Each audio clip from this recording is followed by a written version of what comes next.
Hey everyone, hope you're doing well. Today on Collection of Lessons, I want to be talking about taking a pay cut. This is part of my Collection of Lessons series. Anything I say on this channel is not anything advice, and let's get into it.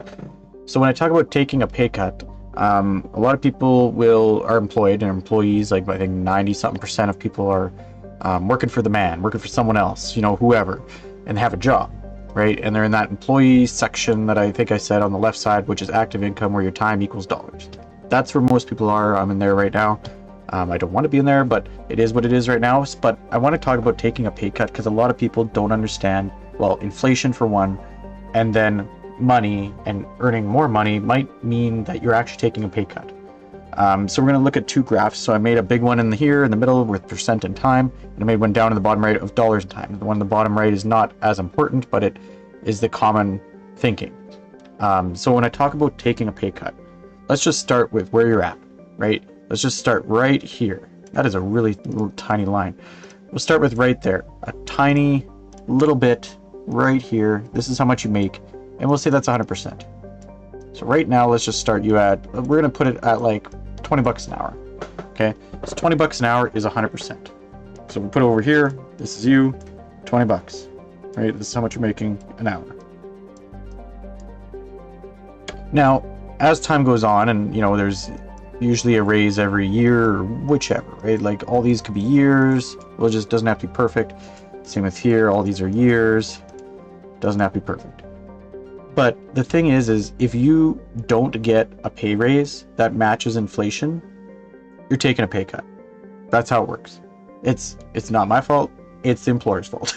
I blame them for a lot of issues because people want, more work out of you for the same amount of dollars or like a tiny bit more. So let's just say that inflation is 2%. That's very conservative.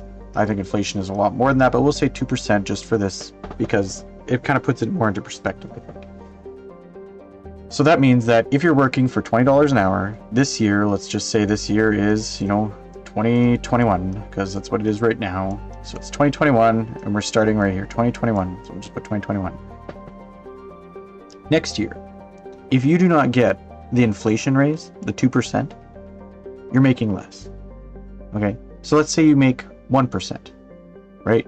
So instead, like on the time and dollars one, you make 1%. We'll just give you a 1% raise. Your boss says, hey, congrats, you get a 1% raise. So 1% of $20, we'll just open a calculator. Okay, so put the calculator up here. $20, right, times 1.01 is 1%. So now you make $20.20. Now on this graph, we'll just go like this. That's $20.20, right? 20.20. There's your 1% raise, right? And that's for 2022. Okay, if this lines up, if this was dots lining up to, there it is, you're making this much. $20.20. You're like, yay, I make more money. Do you? Do you make more money? Because inflation was 2%, and you took a minus 1% cut of inflation. Okay, so like your money doesn't have the buying power that it had before because you're making more, but not as much as inflation was, right? So that means that right here, now your percent is down. So down here, now you're at 99%. 99%. You're making 99% as much as you were in 2021 in 2022. You're making 1% less than you were the year before. And people don't get that. With inflation, people don't get it. And it's interesting. And people just take it and they accept it. And it's like, if you do not match whatever inflation is that year, you're taking a pay cut. So what you should be making is the same as inflation. And if you have more experience, theoretically, you should be more valuable to the company. I mean, you can't like infinitely make more money in the same position. I get that. But usually, after about 5 years of experience, then you should be at least getting the inflation percent, right? If you're getting, let's just say, the next year comes and you get a 0%. So this is year 1, this is year 2, we'll do year 3 and 4, okay? 1% the first year, making 99% what you were the year before. You're making 20 cents more, but you're making 99% of what you were the year before. I hope that makes sense. 0%. That means that you're taking let's just say inflation, keep it the same, 2%. Now on 2023, you're making 97%. Simple, quick math, okay? You lost 2 more percent. You lost the percent of here. This is like common kind of thinking. You lost 2 more percent. Now, if you lost 2 more percent, this means that in 2023, you're still making, you know, the same as you are here of 2020, $20.20, right? Now, I know this looks like it might not be much. However, this 2% that you just lost is now actually on this amount, not your original 100%.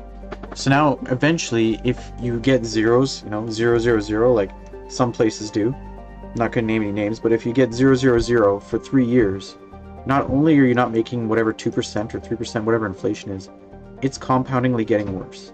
So your graph is going to start looking like this. And you're like, well, how does that work? And it's because you're losing 2% and you lost already 1% the month before. It's the inverse of a compound effect, right? Compound effect. If you make 1% first year and they make 1% on that 1%, it starts going up, right? If you make another 1% on that, you know, 1% plus 1%, right? It's not just 2% because they compound on each other year after year. The compoundingly goes like this and it turns into a log algorithm, right? It's not like inflation is flat, technically, but it's more logarithmic because every year it compounds on the previous year, right? So if you just make $20, 20, and you just do that for 4 years, right? So now this is where calculations can get really messy and everything. If you take a 0 and a 0 and a 0, it's 2%, and then it's 2% of that, which is another 2%. You know, let's just say it's, just to keep it rounded, because I know these aren't real numbers because they're compounding each other. But like now it's like 95. And then after the 4th year, now it's like 93. So now you're making 7% less after 4 years. And you're like, but I got my increase the first year and it stayed the same. Like, or even if you're making more money, if you make 20 cents and 20 cents every year, 20 cents, 20 cents, 20 cents, and you're still going down in buying power. And people will look at the dollars, but they don't look at what percentage, right? If inflation is 2% and you make 1%, you're taking a pay cut. They're paying you less. They need to pay you what inflation is.